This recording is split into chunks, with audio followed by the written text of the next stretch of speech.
السلام علیکم دوستو، میرا نام ہے علی رضا اور آپ دیکھ رہے ہیں علی ٹی وی۔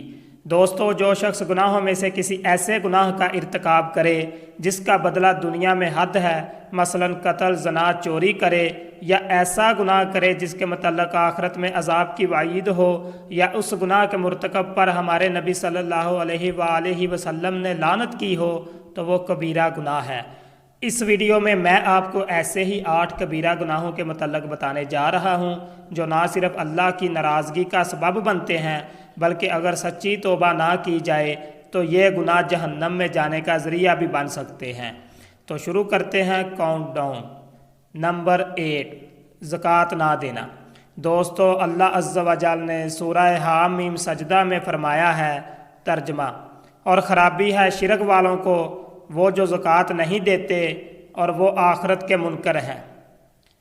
دوستو، صحیح مسلم میں ہے، نبی کریم صلی اللہ علیہ وآلہ وسلم نے فرمایا، اونٹ، گائے اور بکریوں کا جو مالک ان کی زکوٰۃ ادا نہیں کرے گا اسے قیامت کے دن ایک چٹیل میدان میں لٹایا جائے گا، جہاں یہ چپائے اسے اپنے سینگوں سے ماریں گے اور اپنے کھروں سے روندیں گے۔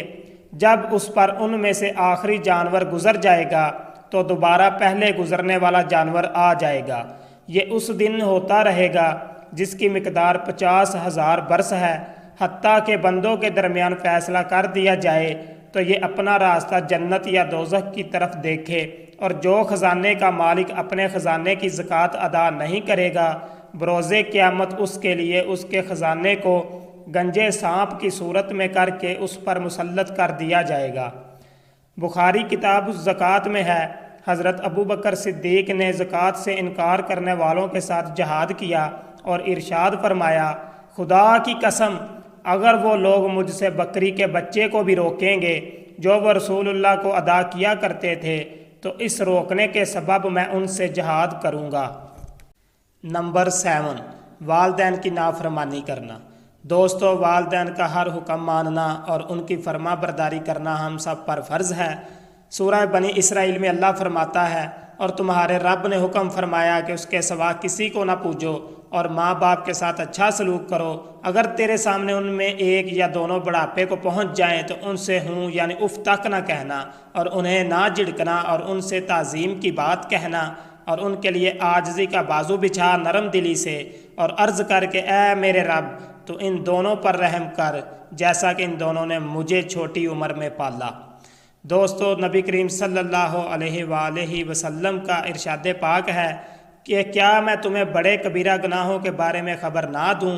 پھر آپ صلی اللہ علیہ وآلہ وسلم نے ان گناہوں میں والدین کی نافرمانی کا بھی ذکر فرمایا ہے۔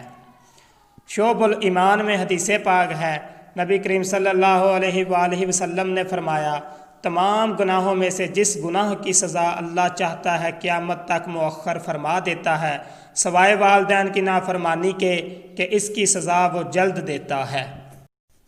نمبر 6، سود۔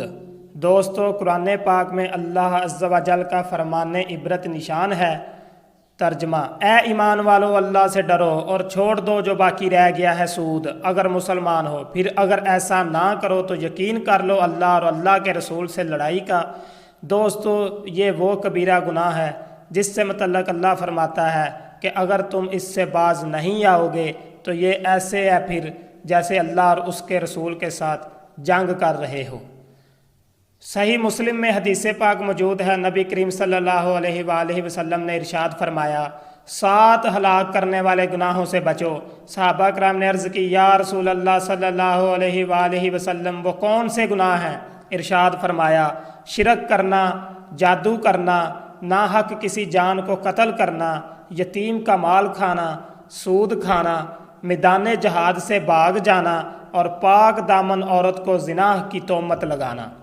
دوستو، اللہ عز و جل نے سود لینے اور دینے والے پر لعنت فرمائی ہے۔ اس حدیث کو امام مسلم اور امام ترمذی نے روایت کیا ہے۔ ایک روایت میں یہ الفاظ زائد ہیں، سود کے گواہوں اور سود کی تحریر لکھنے والے پر بھی لعنت فرمائی ہے۔ نمبر 5، رمضان کے روزے بلا شرعی عذر چھوڑ دینا۔ دوستو، رمضان کے روزے ہم پر فرض کیے گئے ہیں، اور جو ان کو بلا شرعی عذر چھوڑے وہ کبیرہ گناہ کا ارتکاب کرتا ہے۔ نبی کریم صلی اللہ علیہ وآلہ وسلم نے فرمایا جس نے بغیر کسی عذر اور رخصت کے رمضان کا روزہ چھوڑ دیا تو ساری زندگی کے روزے بھی اس کے برابر نہیں ہو سکتے اگرچہ بعد میں رکھ بھی لے۔ دوستو ایسے ہی ایک اور حدیث پاک موجود ہے۔ نبی کریم صلی اللہ علیہ وآلہ وسلم نے فرمایا اسلام کی بنیاد 5 چیزوں پر ہے۔ اس بات کی گواہی دینا کہ اللہ کے سوا کوئی عبادت کے لائق نہیں اور محمد مصطفیٰ صلی اللہ علیہ وآلہ وسلم اس کے رسول ہیں، نماز قائم کرنا، زکوٰۃ دینا، رمضان کے روزے رکھنا اور حج کرنا۔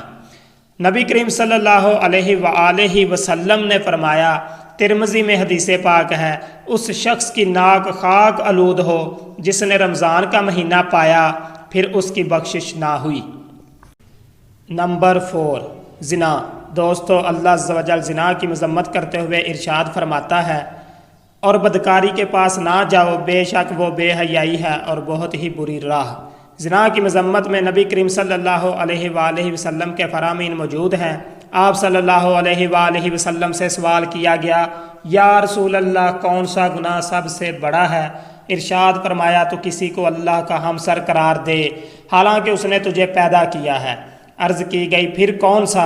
ارشاد فرمایا، تیرا اپنی اولاد کو اس خوف سے قتل کر دینا کہ وہ تیرے ساتھ کھائے گی۔ عرض کی گئی پھر کون سا؟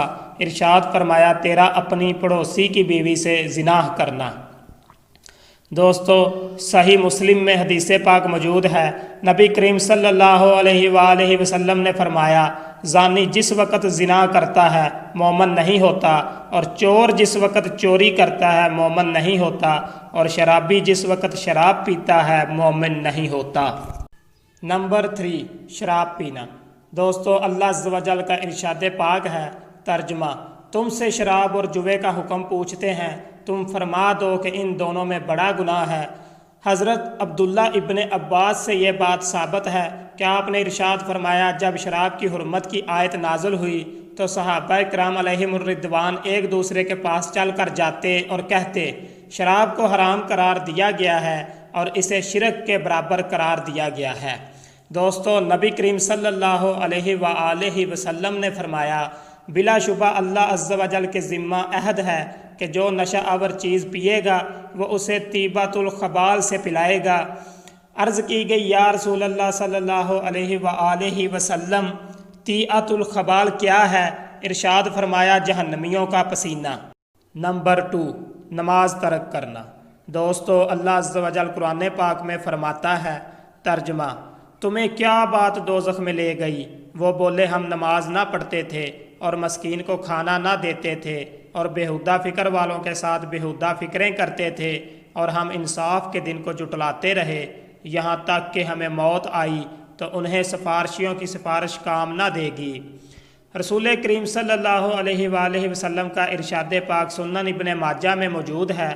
آپ نے فرمایا، ہمارے اور کفار کے درمیان فرق نماز ہے، تو جس نے نماز ترک کر دی بلا شبہ اس نے کفر کیا۔